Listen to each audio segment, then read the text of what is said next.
Sunday. It's Sunday morning. I love mornings. The games are over, and we're breaking it all down. This is your Morning After podcast, with all the insight and analysis on the Utes, Cougars, and Aggies. The Morning After podcast with Hans, Scotty, and Lloyd Cole begins right now. And he gave us an opportunity to come in here and show what we're made of. On 97.5, the KSL Sports Zone.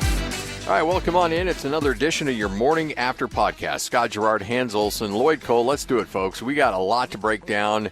Let's start with the good, because there's a couple duds that we're going to spend some time talking about. But leading the way in the state of Utah, Hans, had we gone back in August and said, you know what, at the midway point, not only would BYU be bowl eligible, they'd be undefeated. They'll be in the they'll be cruising into the top 10 here soon. Currently ranked 14th, and they might, when everything gets unveiled later today, be a lot closer to number 10. So you were there. You called it. It was a beatdown. They worked over Arizona 41-19. Set the scene, man. Had to be crazy down in Provo. Not to mention, they might have the most favorable schedule moving forward now. Yep. Because they take on 0-3 conference play Oklahoma State, 0-3 conference play Kansas. They take on Central Florida that just lost to Cincinnati, and they're on a 2-game skid. They take on Houston, that's terrible. I think Arizona State's going to be good, and then you got the rivalry game. That's the remaining schedule, guys. And they may be favored in the rivalry game, too, now. Yeah, they will be. If it was played tomorrow, I bet they would be. Because they just thumped a Arizona team that got Utah at Rice-Eccles Stadium. So you're starting to get some crossover games, and you're starting to get a good feel for who's who, and they probably would be favored. And they are going to be ranked pretty high, and they deserve the ranking. And it's a complete team. You know, the offense is starting to come around, and you see a gadget play, that throwback from Kingston for a touchdown to really get things started, which we talked to Parker Kingston after the game, Scotty, and I asked him, I said, so what do you do? I mean, what's your plan there? Because that's a deep ball. That's a hard throw. I said, do you just put as much air under it as you can? And he said, I'll be honest with you, I didn't even see L.J. Martin. He goes, I just kind of know where he's supposed to be, and I launched it up there as high and as much as I could, and LJ just happened to be wide open and ran under it. I said, are you serious? He goes, yeah, I'm dead serious. I'm like, what? Because it looked like it was a perfect pass, the way it hit LJ Martin on stride. But for those of you that didn't see it, Jake Retzloff takes the snap.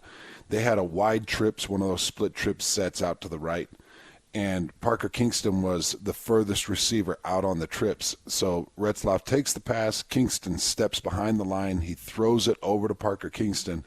Kingston launches it from the far right side of the field, outside of the numbers, all the way down to the far left side of the field, probably 35, 40 yards down the field and across the field, and hits L.J. Martin in perfect stride. It was just wacky.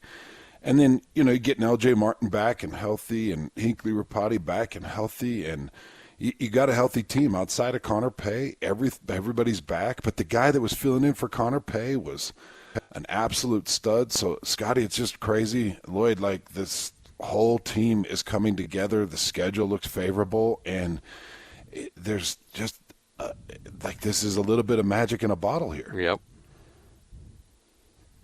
And you know what I saw out there? I saw Jake Retzloff, who was high-fiving his teammates, who was, you know, the confidence you see in that guy right now is on another level, and it's almost like he's not worried about making that big mistake. He's the guy's playing loose right now, and when you got that, and that offense has a rhythm to it. Whether it's, I mean, they rushed for 147 yards. I mean, sure, there's not that guy that bruiser that's going to get you 100, but they're doing it, and that play action is deadly right now. Well, and that was the thing that I was still holding out on is, what is that offense going to travel? Is that offense going to be able to continue that momentum? And the defense continues to play at a high level, and then you add on the offense, which just every week gets a little bit better and just gets a little bit better. And now you've got your running back stable that's gotten healthier. I'm all in. I'm all in on BYU. I mean, I'm not ashamed to admit it. I am 100% all in on this team. I still believe there's going to be a dud in there somewhere where they're going to lose a game, but with what they've been able to establish, there's no reason why BYU shouldn't be playing for a Big 12 championship game and a right to go into the college football playoff. I mean, I think that's the momentum they've got with their schedule they've got. Hands, I think that you're going to be playing in that championship game and calling a game for a chance to go to the Big 12 or the college football playoff. Am I being too outlandish? I think we should be able to talk about that. How is this even possible? I have no idea, man. How is this possible, though? Like, what they did, what they went from last year to this year, I don't even know how that's possible. Like, it's you look at it without like, hitting the transfer portal. This team shouldn't be.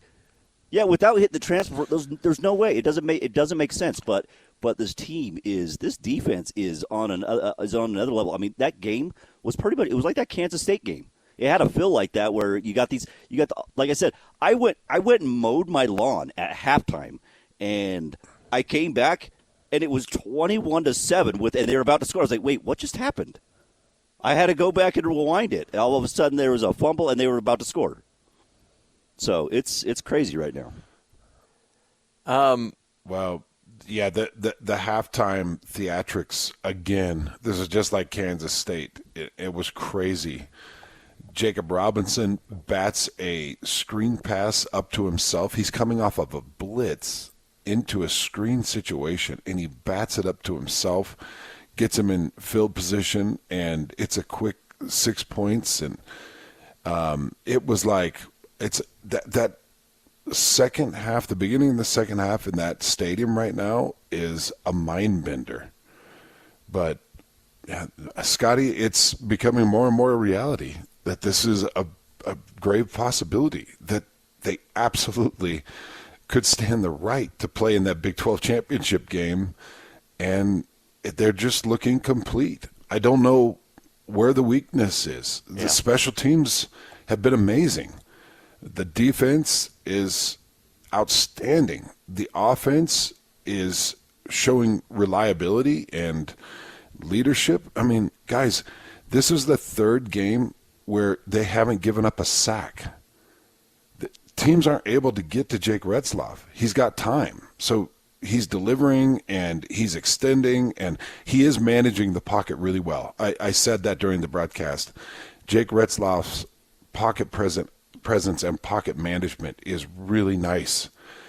But that's because he's got offensive linemen that are locking up dudes. And Arizona was bringing the heat, guys.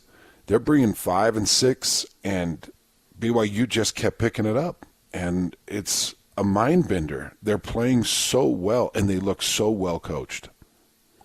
After picking up a sack yesterday, BYU now stands at 11, 6 games in. That's equal to their sack total last year defensively. And on the offensive side, as you mentioned, Hans, they've only given up 5 sacks on the entire season, less than a sack a game.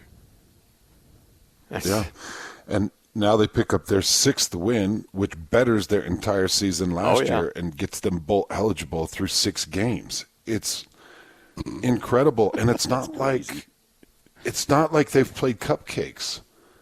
You know, Kansas State's a good team. We saw it last night against Colorado. SMU is a really good team. You know, SMU keep doing some really good things. Last night they had their bye week, but you go back last week and they beat number 22 Louisville. They've got wins over TCU. They destroyed Florida State. Florida State's not good this year, but they destroyed Florida State. SMU, their schedule's favorable for them to be competing in an ACC championship. So I look at everything that BYU's got right now. They've got road wins against Baylor. They've got home wins against a ranked Kansas State team. It all points to them being the real deal. I don't want people to think that this is manufactured or that this is luck.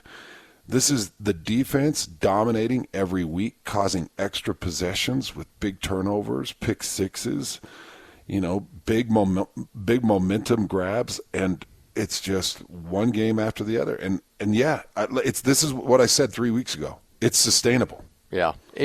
There's sometimes teams get hot and you're like, yeah, there's some smoke and mirrors going on there. Like, let's wait a little bit. And to be honest, I thought early on with BYU, I was kind of in that camp. I'm not there anymore. I'm like, this is a legit, physical, do it the right way team that's leaving no element of doubt. And the fact that they're putting the hammer down on teams in the third quarter. You know, there's a moment there in the first half, you're like, wow, Arizona's moving the ball up and down the field. Arizona's having a lot of success. And then when BYU settles in and Jay makes whatever adjustments he needs to make, then all of a sudden it's like, nope, you're really not going to score again, or you're not really going to be a part of this game anymore. We're done. And they put the hammer down. I mean, it is so impressive to watch what they're doing right now. 3 picks yesterday. Yeah. Even a pick 6 there to end it. Isaiah Glasker gets under a ball and he's able to pick that thing and take it home. So now, Scotty, there have been 2 defensive scores and 2 special team scores through 6 games. So 4 touchdowns coming via defense or special teams through 6 games. And I mean, what can you even say about that? Yeah. Now you've got all aspects of the team that are helping you score. And then I just mentioned the Jacob Robinson interception that puts you in scoring position. And then there was a Tanner Wall interception that stopped an Arizona touchdown. He intercepted it on the 1-yard line. Incredible athleticism, just great vision and perfect placement.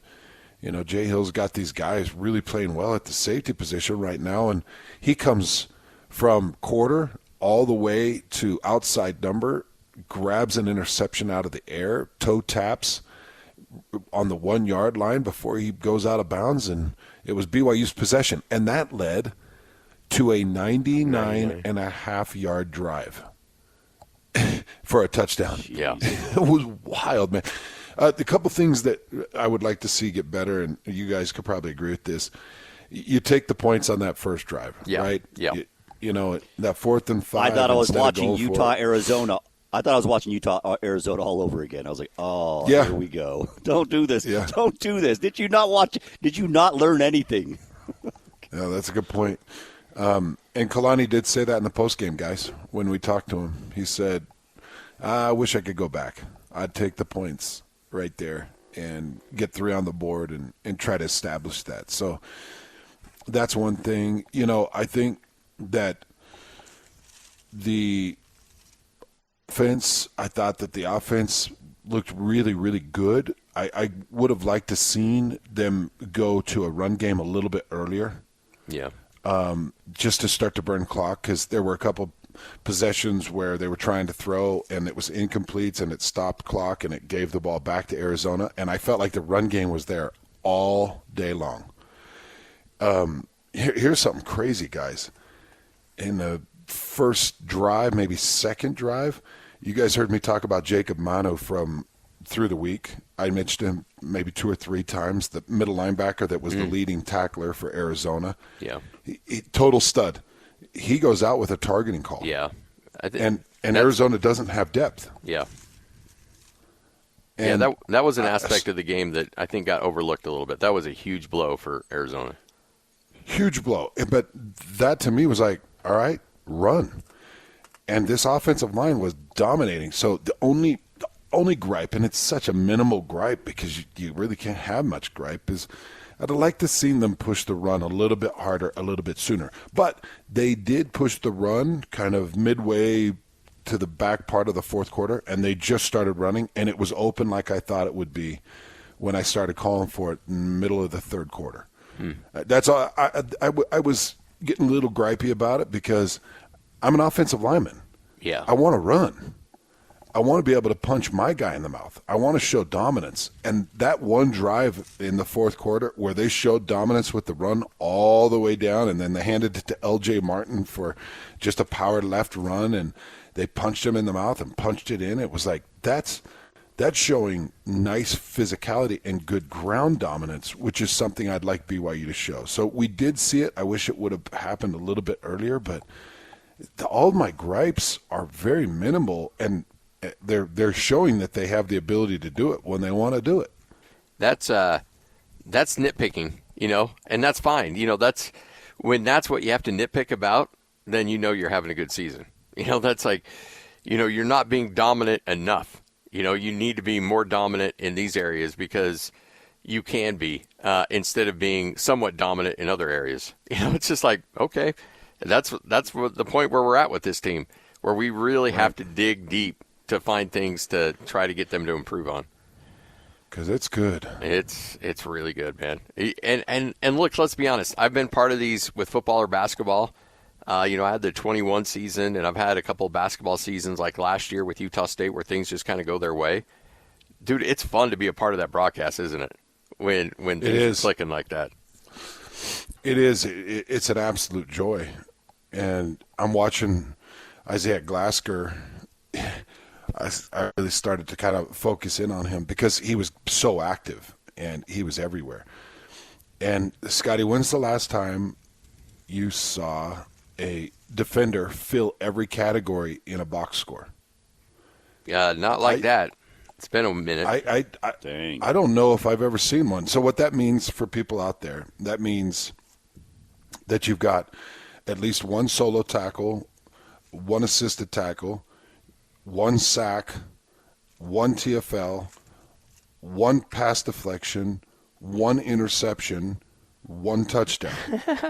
He filled every single box, but he filled it with numbers. He filled it with numbers. He filled it with 3 TFLs. He filled it with 5 solo tackles. Like he filled this box across the board. That's something that's really rare. Greg thought that maybe Kyle Van Noy did it years and years ago. Jack Kelly was close to doing it but did not have a pass deflection. So it's tough to fill the whole box. But Isaiah Glasker and these linebackers have been just crazy good. All right, Lloyd, there's the good. Let's get to the bad. Oh, man. If I could play that button on the button bar right now, I would. Utah ends up dropping the game on Friday night, and I was keeping, let's be honest, I was going to my hands in Syracuse happy place during that Utah State UNLV game. And although Utah State came back a little bit and made it interesting, we'll talk about that coming up. But 27-19, Cam Rising struggles. You did the pre and post with Christian. Kind of walk us through what you saw in that game. Yeah, that was a game, and actually it had a very similar feel to the Utah Arizona. It was almost like there wasn't a bye. It went right back to that game again. They didn't tackle. They were terrible in the red zone. They struggled in all the phases, and you heard it in Kyle Whittingham's when he talked about it in the post game. Like we didn't get better. We didn't do what we needed to do, and he talked about it. And Cam Rising came out, and in that first, you could tell he was rusty. He was rusty.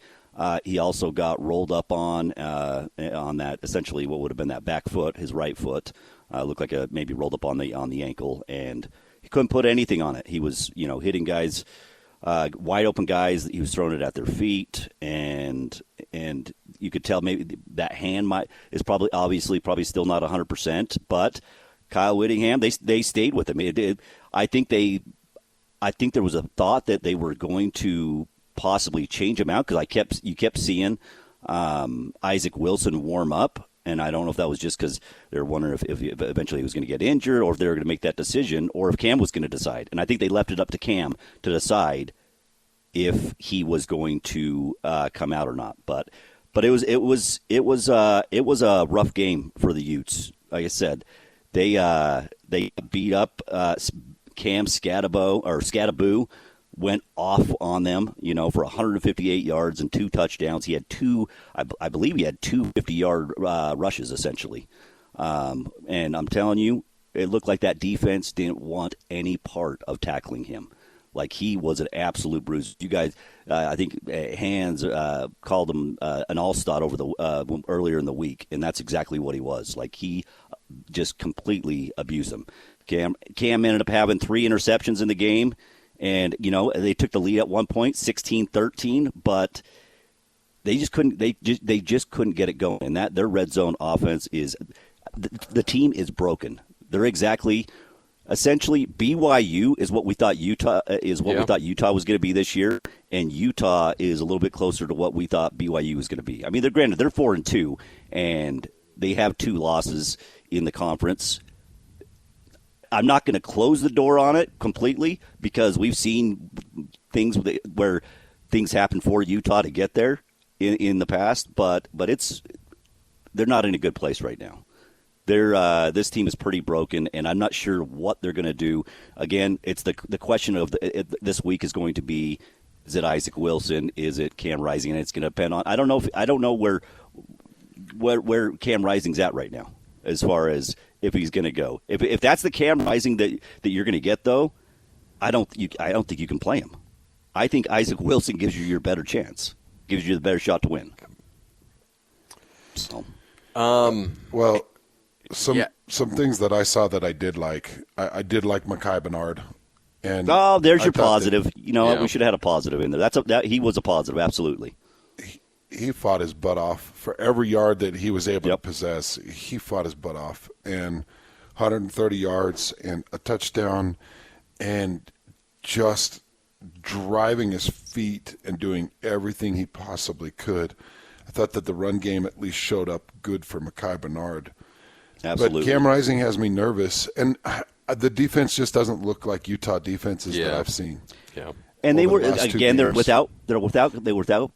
Reed, they're without Connor O'Toole, they're without Tanu Vaso, I believe, was out, and they're banged up. They are banged up. The thing is, I think their defensive end still has depth, but I think maybe I don't think Utah's defense had quite the depth that we thought it had. We always knew linebacker might be an issue, but right. But yeah, you're seeing it across the board. And the thing is with Utah, and you mentioned, you don't want to close the door, but with BYU being undefeated, Iowa State doing what they're doing, it's tough to see a path for Utah to get to that Big 12 title game. They're obviously going to have to beat BYU. And it's crazy to think that we're living in a world where BYU is going to be the favorite coming into that game and might be a sizable favorite coming into that game if BYU stays undefeated, which certainly would be in the realm of possibility. And then you look at they still have Iowa State. And, Hans, we've talked about on the air a bunch. This has been a good learning lesson for me not to make foregone conclusions about schedules going into a season. Because I thought Utah had the easier path, and now you look at BYU and how the second half of the season plays out for them. Oklahoma State, we thought was going to be good. They're not good. You go down the list of teams that we thought were – Kansas is the prime example that we thought was going to be right there in the running for all the postseason opportunities. They're dog meat right now. And so it's just like, wow, okay, this thing flipped. And so, going forward, I might reference this year a lot when I'm like, wow, they've got a tough schedule. I'm like, well, do they? Because those schedules can change in a hurry. Well, to your point, so BYU and Texas Tech are 6-0 in conference play. Oklahoma State and Kansas are 0-6 in conference play. It's a complete flip-flop, a complete reversal. Oklahoma State and Kansas have not got a conference win. BYU, Texas Tech, they have not suffered a conference loss. You throw Iowa State in there too. So BYU, Iowa State, and Texas Tech combined for 9-0. Kansas, Baylor, and Oklahoma State combined for 0-9. It's just a crazy world that we're living in, and BYU is owning it right now. And like you said, BYU, it lines up really good. They don't take on a single one of those 3-0 teams. No Texas Tech, no Iowa State. But they do get a couple of the 0-3 teams.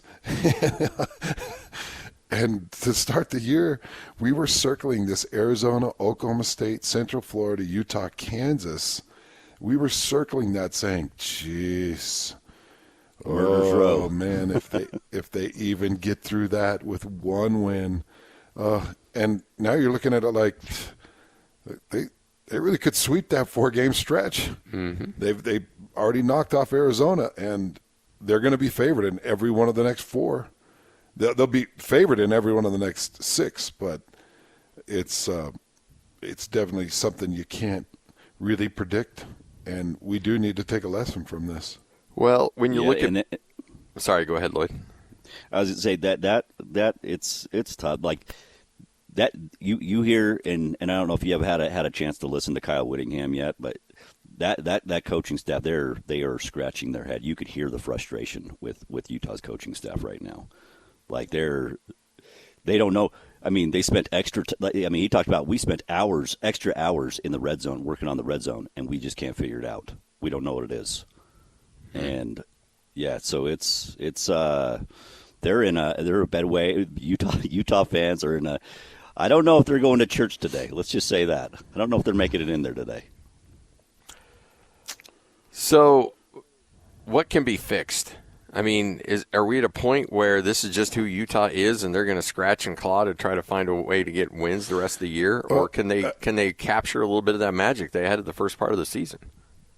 So, a couple of things that I was looking at. Number one, you play TCU at Rice Eccles Stadium next week at 8:30. So TCU is not good.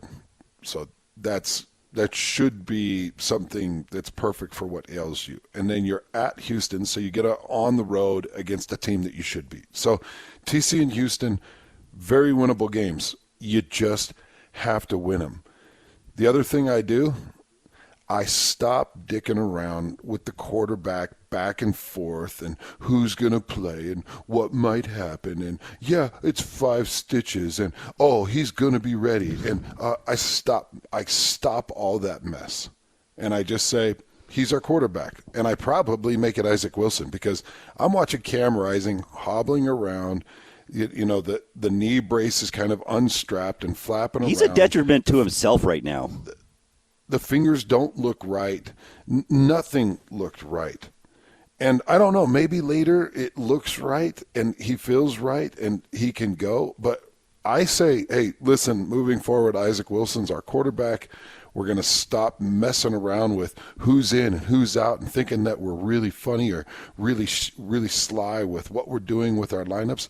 And I get definitive and I start to command it. And instead of all this messing around, you know, we just make it a point and move forward because all these little games, guys, they just aren't working. And all they're doing is ticking off a fan base. Yeah. So I think there's probably some changes that need to be made there. Do you think that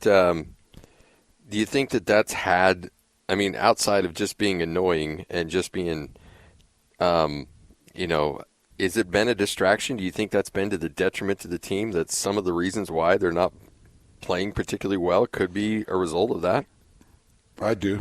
Yeah, I feel like the indecision of it all. Because I was thinking about this. There's just no way that 110 players know what's happening from week to week and haven't said a thing. There's just no way. Like, I want to believe that it's all definitive, that the decisions were made during practice. Isaac Wilson was taking 100% of starter reps through the Oklahoma State, Arizona, and Arizona State weeks, and that everybody knew that he was going to be the starter, and everybody knew what was happening going forward. And Utah State, too, because Isaac Wilson started Utah State week, too, yep. Right? Yep. So I guess not Arizona State because it would have been Cam. But I don't think that's the case, Scotty. I don't think everybody knows. And I think that everybody's kind of questioning and wondering. And I'm wondering if Andy Ludwig is even questioning and wondering and like, okay, well, who are we preparing and what are we preparing for? Oh, well, Cam's ready to go. Okay, well, is he? Well, maybe he was until he got rolled up on. But even then, his hand didn't look right. The release doesn't look right. So it just needs to be a little bit more definitive. And, I worry because I feel like the fan base is just getting uneasy about the whole thing. And I've got to imagine that the locker room feels a similar amount of disjointment. Yeah. He looked, by the way, in that first drive, even though he, and they were moving the ball. I think it took some weird, they tried to go wildcat is what essentially ended up stopping that first drive. But he looked like he had a little bit more zip, but then when he got rolled up on, there was no zip. There was nothing again. It was essentially you could have a guy that was anything to do with the hand. You think it's no? I still think the hand is still a little bit there, but there was a little bit more zip on that first because he was able to push off to throw. But I think the hand still is a little bit of an issue. There's no way that hand is 100%. There's no way, or he wouldn't be wearing a glove if that was the case. I think it's still an issue, but the thing is, when he lost that zip, it was like you could have a guy that was wide open, and that ball would take forever to get there, and so much so that the defender would almost get there at the same time the ball was getting there. Like it was evident that it was a problem, and like I said, the fact that they were actually in there and at one point they took a lead was impressive in itself, but. I mean, Cam Wright, because he couldn't really move around either. Like, I was waiting for a serious injury to happen to him. I think it's actually more dangerous to keep him in there right now because he's not the same Cam. He's not the same guy. He's not mobile. With that ankle now he's not mobile. And I just thought it was, I don't know. I thought at some point they needed to probably put Isaac in there. And I thought it was going to probably happen in that second half. And the fact that they left it to – I understand that what Cam's done for you, and you want to give him every benefit of the doubt. But at some point, you have to protect him as well. And I don't think the coaches protected him. You wonder if because Cam will have the eighth year available to him, you wonder if Utah's like, hey, it might be time for you to move on. Which, if I'm Cam, and Hans, you've said this a bunch of times, if I'm Cam, I'm coming back because I'm going to make way more money next year at Utah than I would in the NFL. And if I can come back, I'm coming back. Yeah, and so I'm going to get that money. And if I'm Kyle Whittingham, I might think, look, I love you like a son, and I love what you've done for me, but we can't keep doing this. We just can't keep doing this every single year. And that was one that I don't put on Cam. A lot of these injuries I put on Cam. That one where he got rolled up on, I don't really put on him. And the dude just has a hell of a time staying healthy. And it's not something I blame him about. It's just some guys are just prone. Most unlucky seventh-year senior there is. Yeah.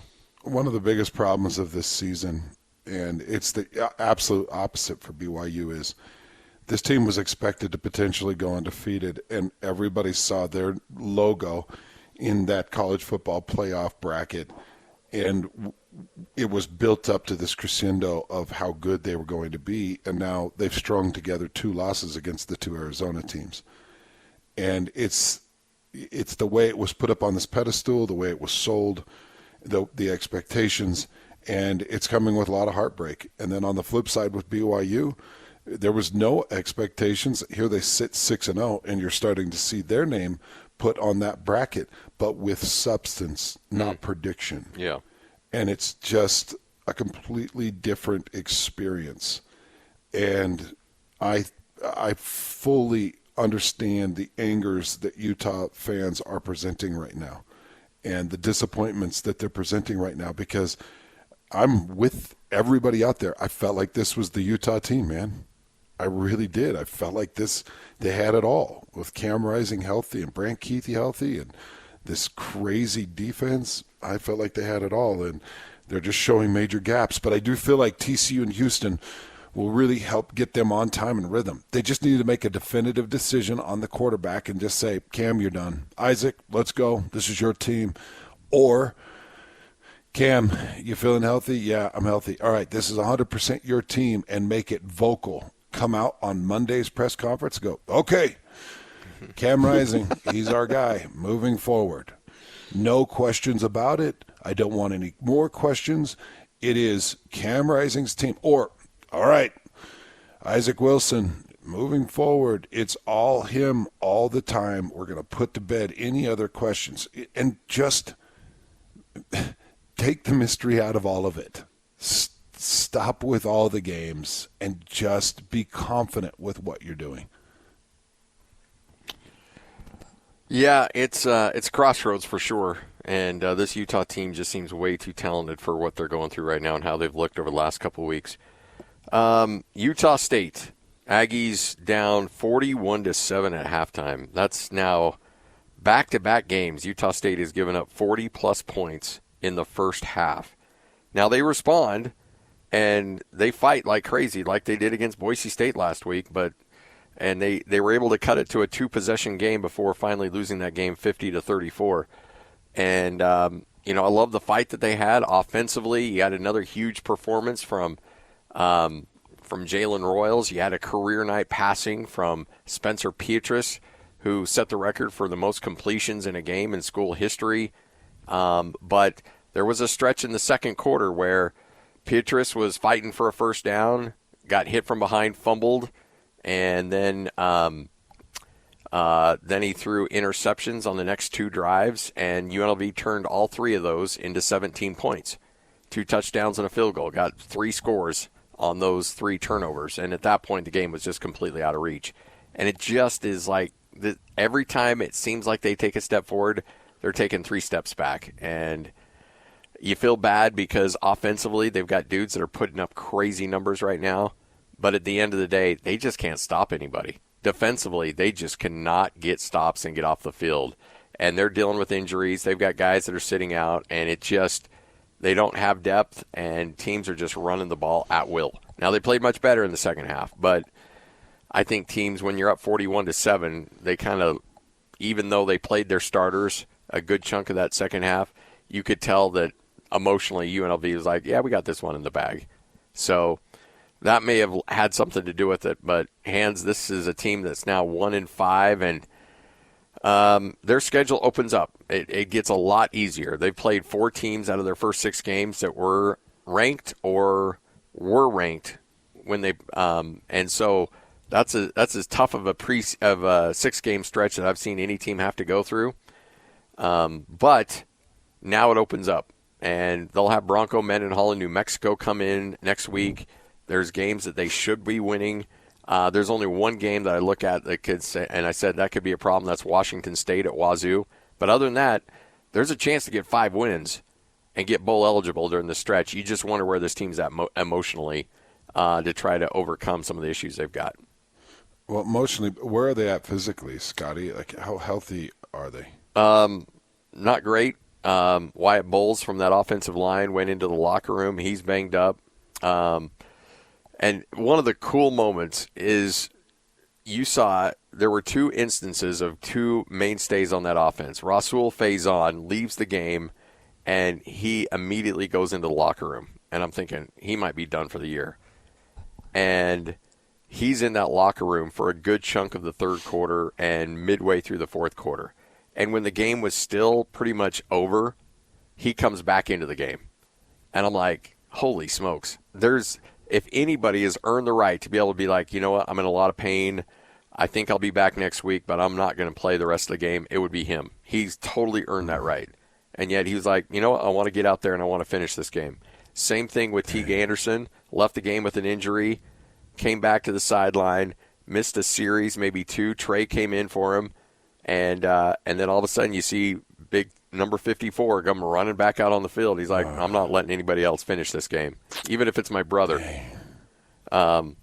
So, yeah, it was like that's the stuff where you're like, all right, that's really crazy. If there's 2 guys on this football team that has earned the right to say, you know what, I'm banged up, we're going to lose this game, I'm not going to go back out there and finish this thing, it would be those 2.